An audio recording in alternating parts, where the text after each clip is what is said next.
It is Friday, and we are working for Crusoe. Friday, April 12th, 2024. He is Sam Park in Los Angeles. I am John Ramey in Reno, Nevada. A landslide win for the Liberal Opposition Party in South Korea's parliamentary elections. U.S. Treasury Secretary Janet Yellen visits China again. Joe Biden reaffirms ironclad defense commitment to visiting Philippine and Japanese leaders at the White House. And Rwanda marks 30 years since the horrific genocide killed hundreds of thousands of people over the span of about 100 days. Let us start in South Korea. Sam Park. Legislative elections held in South Korea this past week on the 10th of April, electing all 300 members of the National Assembly. And the South Korean opposition, led by the Democratic Party, that's the Liberals, won a majority of the seats in the South Korean National Assembly. South Korea, 52 million people, 12th biggest annual GDP. Reuters says the Liberal opposition scored a landslide victory. They picked up 176 seats, but that's short of a super majority. Is incumbent President Yoon a lame duck now, Sam, with 3 years to go in his single 5-year term that began in 2022? I would say he is, in terms anyway of domestic policy. There's basically no chance for him to move forward some of the reforms he wanted to things like pensions and the medical system.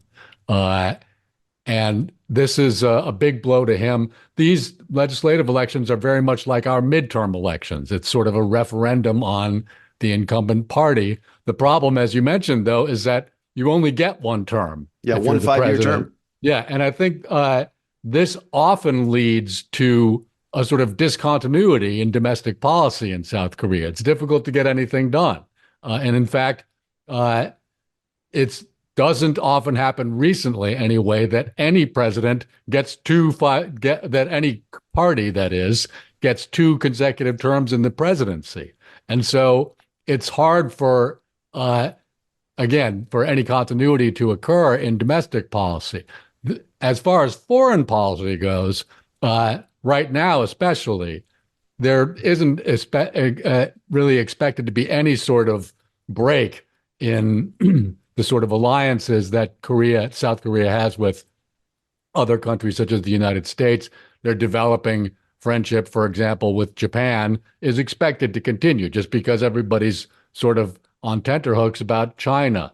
But right now in South Korea, the main domestic issues are economic.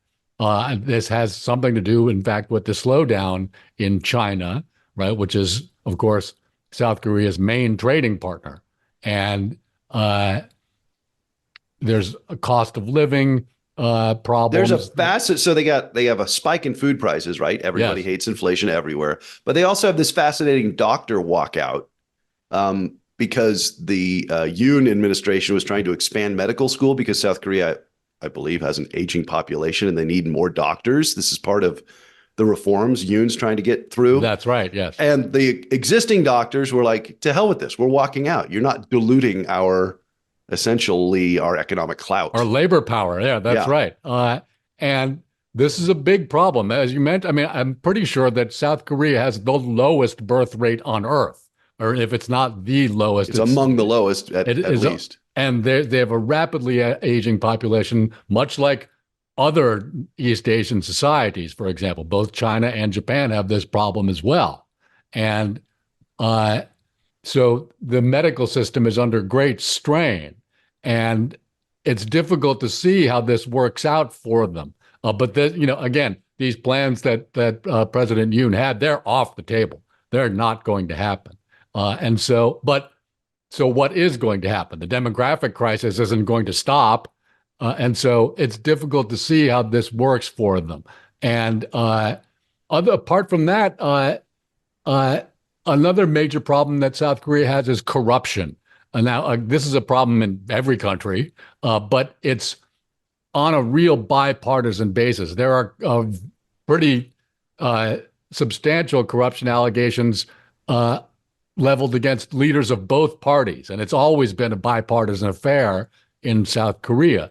And part of the reason for that is that the South Korean economy has always been dominated by a handful of large industrial conglomerates. Names we would recognize. Absolutely. Samsung, Hyundai, LG, and others that really are much more famous in South Korea than they are here. In fact, just as a side note, all of the very popular baseball teams in South Korea, they're not named for the cities in which they play, right? They're named for the companies that sponsor them, right? So you have the LG Tigers, I think, is one of the teams, but they all have corporate brand names, and so these companies have operated, let's say, in close relationships with the government, regardless of whichever party's in power. But it's also sort of, for instance, here in America, we have many, many, many small businesses. That's not really the case in South Korea. And they have big problems with economic inequality, as do many nations. And those problems, of course, were very starkly dramatized in the Oscar-winning film Parasite for a few years ago, which I recommend that everybody should see. It's a terrific film. So we could go on and on about this, but this is just part of our 2024 coverage of electorama around the world. We'll have to see how things work out. But it's too bad. I think that if they hadn't been having the elections this week, President Yoon might well have been in Washington, D.C. With his Japanese and Philippine counterparts. Voter turnout, this is my last note on the South Korean election. Voter turnout, 67%, the highest in 32 years for a parliamentary midterm election, according to South Korea's National Election Commission. Now, you talked about how if it had not been for the election, Yoon's party won 108 seats. It's not like they got thrown out of the legislature. Oh, no. I mean, they're the minority. Yes. But yes, Yoon might very well have been with the Japanese and Philippine leaders in Washington, D.C. with President Biden. And we'll get to that in a minute on the other side of Janet Yellen in China, because very clearly Biden is trying to, and I think this is the correct way to characterize this, just for kind of lay people, he's trying to build an Asian NATO. Something like that, yes. Yeah. All right. Because of China. But first, Janet Yellen, the U.S. Treasury Secretary, has completed her second trip to China.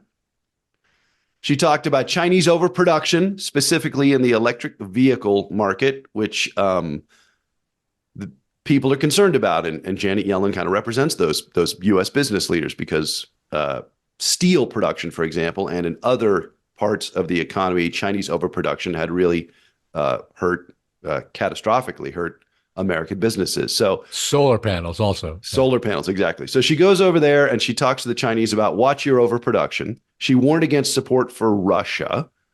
Also, and this was according to some CNN reporting, online commentators loved that Yellen carried her own bags coming off the plane. I guess that's not the norm for Chinese leaders. Certainly not, no. And they were also impressed with her apparent dexterity using chopsticks during a dim sum meal. And so, yeah, there you go. Yeah, these things count. Now, as you say, this was her second trip. She went last year. As U.S. Treasury Secretary. I can't speak for if she's gone previously. She may very well have. Yeah. And this followed, of course, last week's marathon phone conversation. Hour 45 minutes. Yes. Now, mind you, this is all being translated, right? So, I mean, It's actually only half that long. Between Biden and President Xi. Yes, exactly, because everything has to be said twice, right? And so, as with many events of this kind, I like to check the Global Times, the main English language propaganda news outlet online of the Chinese Communist Party, just to see what they think they want the English-speaking world, which is large parts of the world, not just the West, but also large parts of the global South, what they think what they would like English-speaker people to think about what's going on with their country. And so after the phone call, the Global Times was just effusively happy about the phone call, right? They thought it was That's terrific. Good. Yes, it is good. And they they said it continued the spirit of cooperation that was engendered by the meeting between Presidents Biden and Xi in San Francisco last November. So they thought it was terrific. Yellen's trip didn't get very good coverage, but it also didn't get very extensive coverage. It was below the fold for the most part on the Global Times.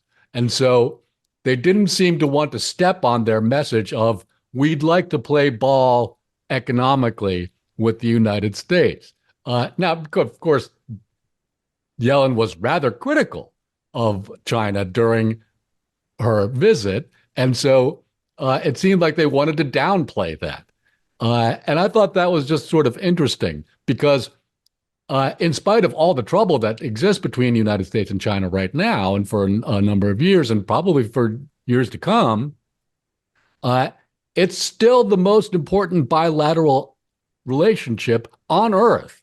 And it's improving, I think we can say. Right now, I would say it is, yes. And for instance, there's still record amounts of trade being done between our two countries. And so it seems as though both sides understand this, right? Even the Chinese, who we sort of think of as having an increasingly adversarial relationship with the United States, they seem to acknowledge this as well. And so, for example, as you say, Secretary Yellen was chiding the Chinese about overproduction in these different areas. I kind of wish she hadn't done that. Yeah, but she had to. Those were her marching orders. Exactly. And she's an official of the Biden administration. And I think regardless of who becomes president here in November, there's going to be some element of protectionism in terms of our policy towards China. And there's no way around that. But I mean, the Chinese government, in response to these criticisms or these chidings, not really a warning from Yellen, was basically drop dead. We build more stuff more efficiently than you. Deal with it. That's right. And for example, now do these sort of car companies and battery companies and solar panel companies, do they get state support? Sure. But as a matter of fact, in these particular areas, especially automobiles and providing energy for people's homes and for industry, these things in every country all around the world throughout history have only ever been done by the public and private sectors working hand in hand. No private sector does these things all by themselves. Somebody has to build the highways to drive the cars on. And that's just the way these things are always done. So it's sort of, I don't think the United States is a very good leg to stand on in terms of this particular argument. And so I kind of wish that this hadn't been such a prominent feature of her comments. However, she did also say that this is just not an especially good way to revive your economy, which we know the Chinese economy hasn't been doing especially well recently. And I sort of felt like she should have emphasized that element more. Right. Help us help you. Yeah, this sort of top-down industrial policy, it's sort of like pushing on a string, right? It's not really going to help you that much if you're having problems. And as we might recall, 3 years ago, right after Joe Biden became the president, one of his first major pieces of legislation was the American Rescue Plan, which partly and substantially continued the Trump-era COVID policy of just giving money to American citizens, right? Just by a direct deposit or sending them checks in the mail, right? And at the time, one person who criticized this policy was the famous Democratic economist Larry Summers, who served in numerous posts in the Treasury Department during the Clinton administration, finally ending as Clinton's last Treasury Secretary, and he was the head of the Council of Economic Advisors in the Obama administration as well. And Summers said, we're already having supply chain problems, which will lead to a shortage of goods, as the economics textbooks would put it, right? And so if you add lots of money to an already inflationary environment, you're going to make inflation a problem. And I think that we would have to say he was right about that. Now, I think other economists, and perhaps by now even Summers himself, might say, okay, but by giving out all that money, we buoyed consumer spending. And so consumer-facing businesses were kept afloat and didn't have to lay people off. So we didn't end up with widespread unemployment. And we know that that's true, right? That employment, as we've said on this show many, many times, has held up extraordinarily well through all this historically time. Well. Yeah. And so I think people from the Biden administration, for example, might say, okay, we paid the price of slightly higher inflation. Inflation was going to happen anyway. Globally, not just in the U.S. Exactly. We were going to have some inflation anyway, but we dodged high unemployment, and we'll take that trade. And so Yellen, I think, could have emphasized something like this. It's like, look, you guys are having deflation, right? And you've got high youth unemployment. Well, guess what? We just did this, right? Here's what you do. Just give people money, right? But the Chinese don't want to do this. And in fact, a number of economic commentators have been saying for a few months now that this is what they should do. So it was encouraging to me to hear Yellen especially say the same thing, right? And she did. So you should just give out consumer stimulus.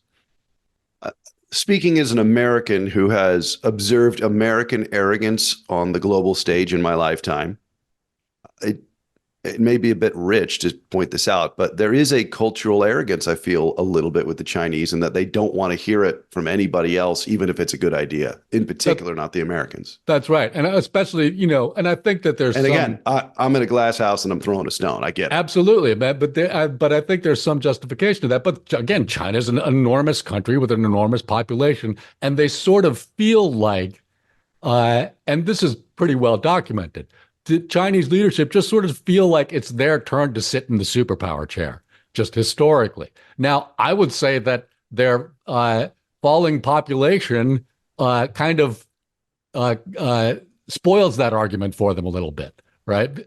When the United States became a superpower, the first thing that happened was a baby boom, right? So there was an enormous amount of labor being provided into our system that we could leverage to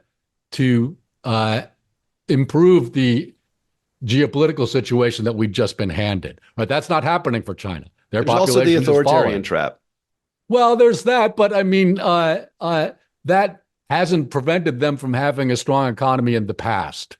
Okay, I don't want to make too much of that. I am a fan of the authoritarian trap. The idea that the longer I know you are, but then I'm trying to disabuse you of that because I don't think that it's that there's not a large enough sample size to make a sweeping judgment about this. The last two global superpowers have not had authoritarian leadership. But it's a small sample size. Those are the only two, right? I mean, fair enough. There's not enough data on this. Okay. That's all I'm saying. Right. Also, Yellen met with the economic czar there, whose name is Hay. That's right. And, yes. Yeah, and basically said, try not to buddy up to Russia too much. That's not in your best interest. And again, China's foreign ministry responded with normal cooperation in various fields between China and Russia should not be interfered with or restricted. Yeah, I mean, they both have to say that, right? I mean, yeah. Yellen had to say her thing and then Hay had to say his thing, right? So I don't want to make too much of that. But Hay is a guy I hadn't heard too much about, and he's the economic czar. Well, yeah, but that just goes to show you, it's like there's only one person in charge, actually, right? I mean, I thought Li Qiang gets a little bit of run, but it's she. Yeah, it is. And Li Qiang gets less run than people who held his office before him. I thought it was interesting, though, that right after Yellen left, representatives of the Chinese auto industry trade groups came out and said, actually, we're closing down excess capacity in the auto industry, right? Which I just, some obscure people just kind of floated this out there just to say, okay, then by the way, I mean, the Chinese auto industry, they have like, I think 19 different electric vehicle manufacturers. You don't have to be a critic of China to say, yeah, that's probably too many, right? I mean, that's a glut. Yeah, and if you're the Chinese government, you do want to be careful about that, especially if you're handing out state support, right? You don't want to be keeping these companies alive that otherwise would not be competitive, especially when you have a company like BYD, which any auto analyst will tell you they make really good cars. This right? is the Chinese manufacturer, BYD. The BYD is the leading BYD. electric vehicle manufacturer in China and, in fact, in the world. I think Tesla surpassed them this past quarter just because Tesla's sales didn't fall quite as dramatically as BYD's. But BYD is, again, auto analysts praise their cars up and down. They've got a full suite of products. They've got about 6 different models ranging. Actually, I think they're about to launch their budget model, but ranging from that all the way up to luxury sedans and SUVs. Their battery technology is state of the art. And in fact, they started life as a battery company. And so their batteries are both lighter and more energy efficient, just in terms of delivering wattage, than any of their competitors. And this is a company to keep an eye on for the future. They're not trying to enter the United States market just yet.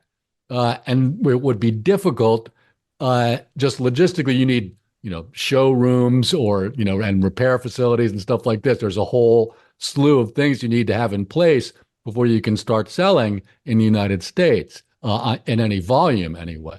But it's something to keep an eye on for the future. And so they are a profitable company. They don't need a whole lot of state support, and they have, in fact, have gotten less than many of their competitors. But for instance, there's a phone manufacturer called Xiaomi, one of the leading phone manufacturers in China, right, who announced just a month or so ago that they're going to enter the electric vehicle market also, which I think should be a warning sign. It's just like, oh, we're a phone manufacturer. We don't make cars or batteries or solar panels. Maybe they make their own batteries. I guess I might be wrong about that. But we need to get in on the government gravy train, right? And so if the incentives for that are already so high that you have suddenly some other company trying to be a car company, that should be a flashing red light for you. Right. It's a bit like the possibly apocryphal story of the Wall Street tycoon who gets a stock tip from his shoe shine guy. It's maybe not quite that bad, Yeah. but I mean, this is an actual company after all. They do make stuff. Anything else on the Yellen trip? It is important that she went to Guangzhou, which is the megacity in the south, and that's also where the former leader of China, Deng Xiaoping, announced his sweeping reforms That's right. seeded the economic miracle. Yes. I mean, it was a 5-day trip. She was, she did a lot of things while she was there. And I mean, I could go on about this for quite some time, but I don't want to belabor it. So, if you want to move along to our next. Well, let's get to the other side of the coin, right? This is one half of the coin, which is a lot of people are doing a lot of good business on both sides of the U.S.-China relationship, right? Yes. People are getting rich because they're 2 giant markets. It's working economically. But gray zone harassment by China, including shining military-grade lasers at the Philippine Coast Guard, firing water cannons at vessels, and ramming into Philippine ships near the Second Thomas Shoal, which I'll find a map of, which both Manila and Beijing claim. I mean, these are things that are going on in the South China Sea and in what we would term the Western Pacific generally, right? And so Joe Biden invited the Philippine president, Ferdinand Marcos Jr., who is the son of the former dictator. That's right. And Japanese Prime Minister Fumio Kishida to the White House earlier this week on yesterday. And he said, look, this is an ironclad commitment to a mutual defense pact. That's right. And I wonder if President Marcos felt a little bit slighted because Kishida was actually there the day before also and got a state Yeah, they dinner, had like a private right? one-on-one. Yeah, and now I think that's entirely appropriate, by the way, because the United States relationship with the Philippines has had its ups and downs over the years, let's say, right? Whereas, Sure. the relationship with Japan is, Had I would one say, down, but has been good since. yeah, it's just, apart from Great Britain, I'd say that Japan is America's most steadfast ally in the world. Relations between China and the Philippines have been tested by these confrontations. Chinese Coast Guard ships also regularly approach disputed Japanese-controlled East China Sea islands near Taiwan. Yes. Biden said any attack on Philippine aircraft, vessels, or armed forces in the South China Sea would invoke our mutual defense treaty. So this is NATO-esque. I would right? say so. And I mean, it's not the North Atlantic, whatever, Western Pacific. Prime Minister Kishida, in addressing a joint session of Congress yesterday, was very forthright about saying that China is a rising threat and that the United States is an indispensable power in maintaining the world order as we know it. And he's right. He is right.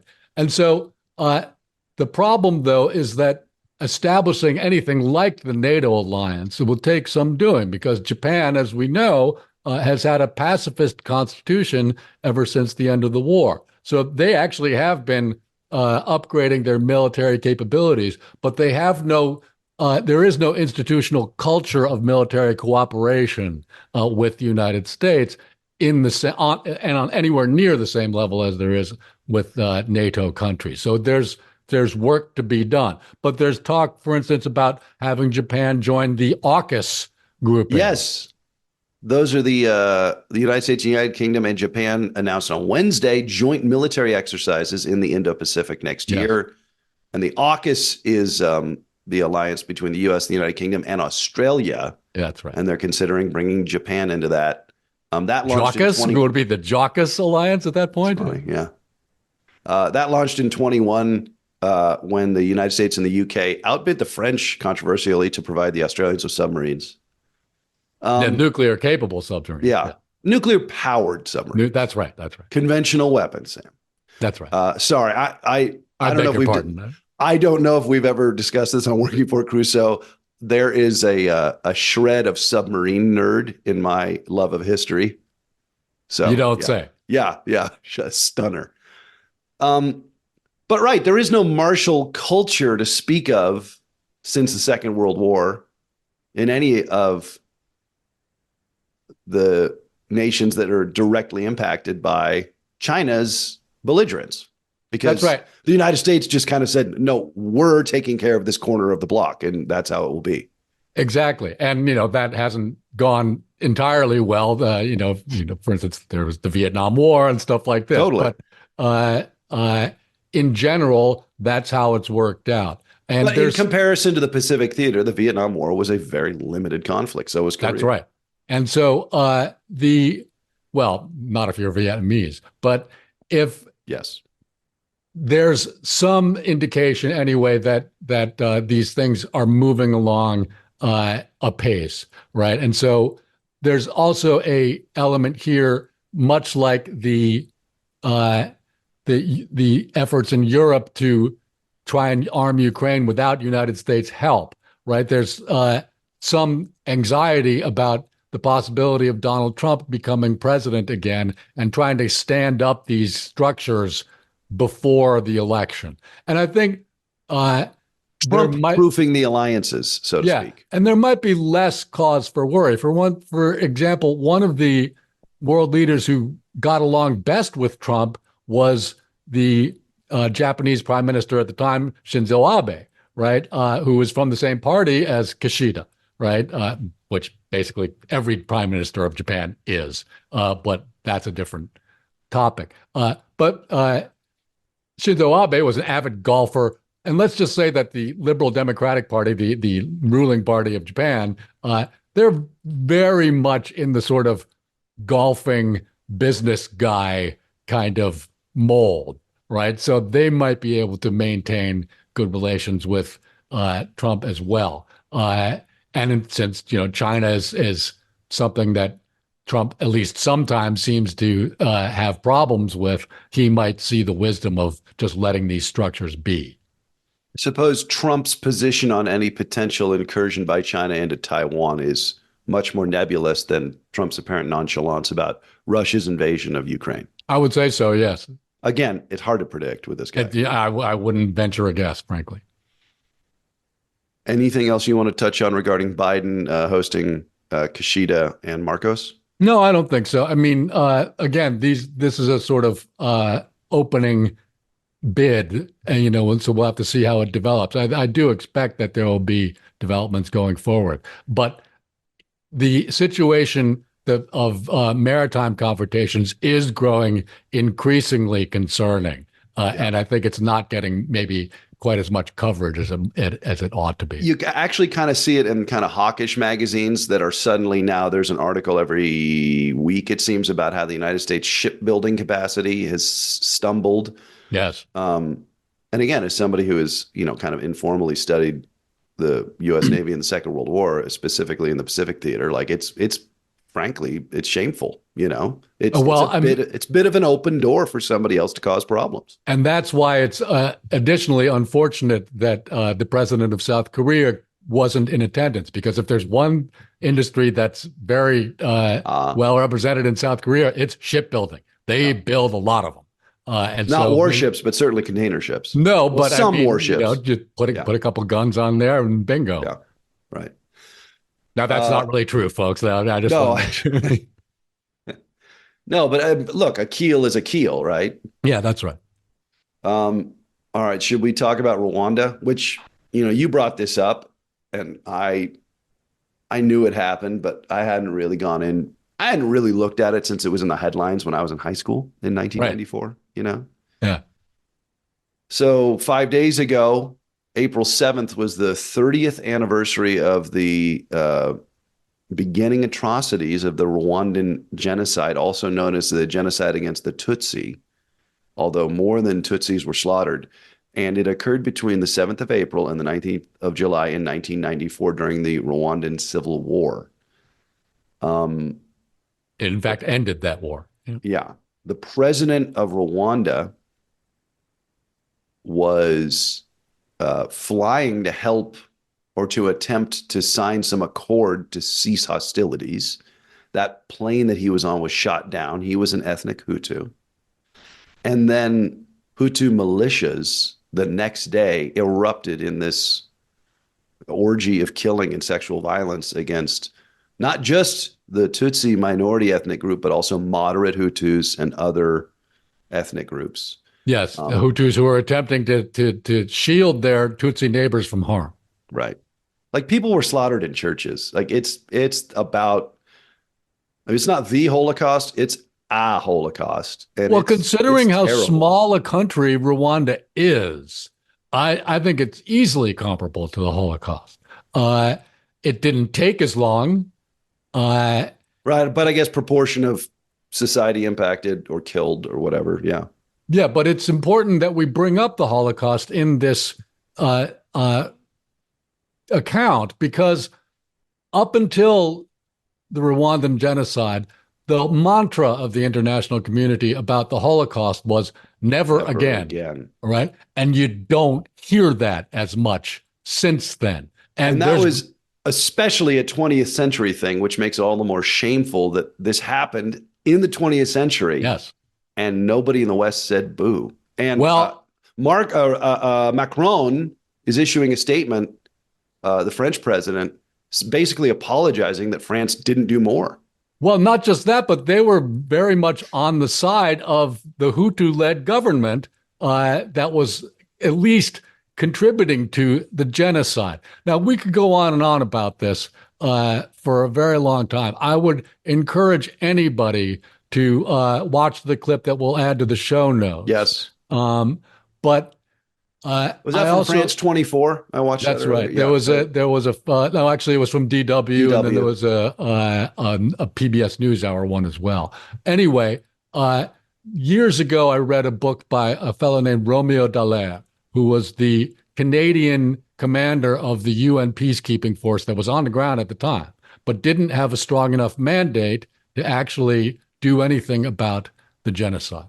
And it's been plaguing him ever since. But his book that he wrote about it was called Shake Hands with the Devil. I would recommend to anybody that they read this book if they want to find out more about the genocide. But it's important to talk about this now just because the word genocide is one that you hear bandied about quite a lot recently. Yeah. People throw it around a lot. And I don't think that's inappropriate, by the way. For instance, in Gaza right now, both sides of the conflict, each side suspects the other of harboring genocidal intent against them at a minimum. And I think, by the way, both sides are justified in harboring those suspicions. In Ukraine, I believe that Vladimir Putin's intent against Ukraine is a genocidal intent. And in fact, President Biden said that Putin was trying to destroy the very idea of being Ukrainian. And of course, there's still a genocide going on right now in Sudan on its second try, by the way, right? There was a genocide that seemed to have been put on pause for 2 decades and has only recently been revived. And so never again? Well, apparently not. And so whatever you might think about any of these things, I think it's important to look at something that we know was a genocide, right? We can argue about whether this or that thing going on today is one. But if we want to make that judgment, let's look at one that we know was a genocide and see how it compares. And there will be similarities, there will be differences. But one thing I would say about it is that in the case of Rwanda and the Holocaust, these genocides were only ended due to military intervention. Paul Kagame, the president of Rwanda today, was then a Rwandan rebel leader who brought his troops in after, during the 100-day conflict and ended the genocide. Romeo Dallaire, the author of Shake Hands with the Devil, thinks that Paul Kagame, and says so in the book, Paul Kagame, he calls one of the great military strategists of the 20th century. And so, John, that might be appealing to you as a military history guy. May have to read that. But again, it's something I would recommend, and it's something that I think we should look at. That'll do it for this episode of Working for Crusoe. Sam Park, there's a lot going on next week. Anything in particular? Nothing I can think of. I think we'll call an audible on next week. All right. Have yourselves a great weekend, everybody. He's Sam Park. I'm John Ramey, and we will talk to you next Friday. Thanks, folks.